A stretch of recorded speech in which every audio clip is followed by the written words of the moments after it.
Halo teman, bagaimana kabarnya? Apakah hujan masih terjadi di tempat kalian? Kalau di tempat saya di wilayah sekitaran Yogyakarta, hujan masih terjadi. Meskipun intensitasnya relatif lebih rendah dibandingkan beberapa hari yang lalu.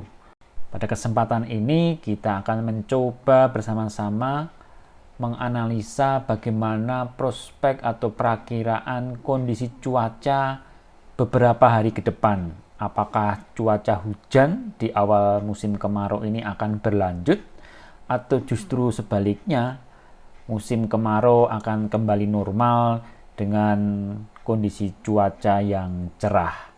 Berdasarkan prediksi dari Climate Prediction Center menunjukkan bahwa MJO di beberapa hari ke depan justru mengarah ke arah timur.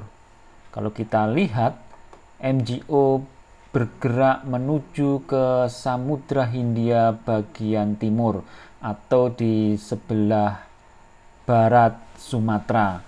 Kondisi ini biasanya akan memberikan dampak pada hujan di beberapa wilayah di wilayah Sumatera dan wilayah Pulau Jawa. Kalau kita lihat justru di sekitaran awal bulan Juli, MJO aktif di kuadran 3 atau di Samudra Hindia bagian timur. Kalau kita lihat distribusi awan yang akan terjadi, kita lihat bahwasanya di sekitaran awal bulan Juli justru awan banyak tumbuh di sekitaran wilayah Sumatera hingga sebagian Pulau Jawa. Kondisi ini mungkin akan memicu terjadinya hujan di wilayah Sumatera, bagian Kalimantan, dan Pulau Jawa. Kalau kita lihat berdasarkan perakiraan dari North Carolina Institute menunjukkan bahwa pertumbuhan awan masih mendominasi di wilayah Jawa, Bali, hingga Nusa Tenggara Timur.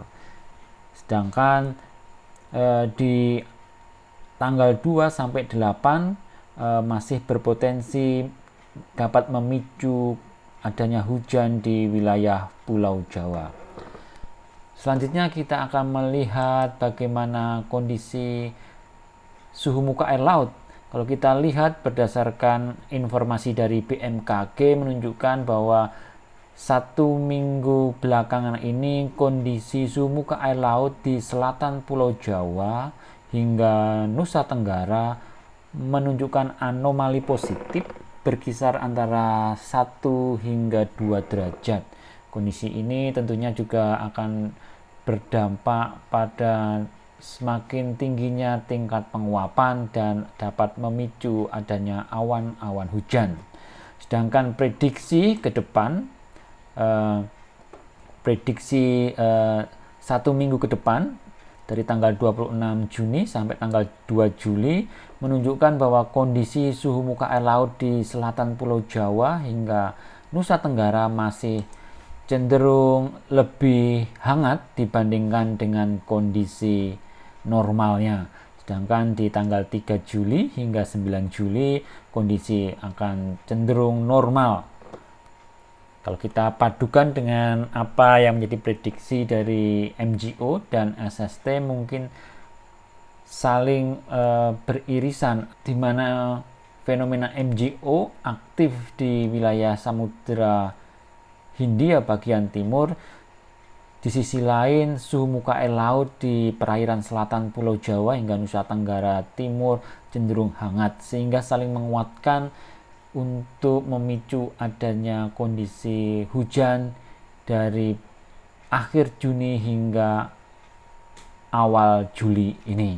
Selanjutnya kita akan melihat fenomena yang lebih panjang, artinya memberikan dampak jangka panjang, yaitu kita melihat adanya fenomena dipole mode.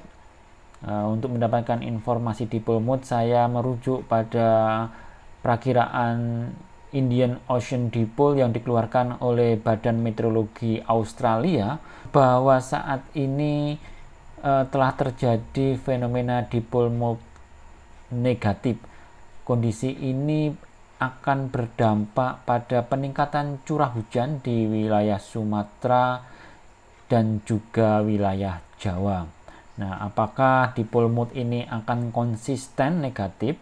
Jika saja dipole mode negatif ini konsisten, tentunya akan memberikan dampak terhadap peningkatan curah hujan jangka panjang. Bisa jadi bisa menyebabkan kemarau basah.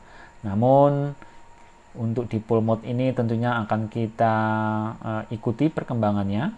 Bisa jadi dia akan kembali ke normal atau juga akan cenderung semakin menguat.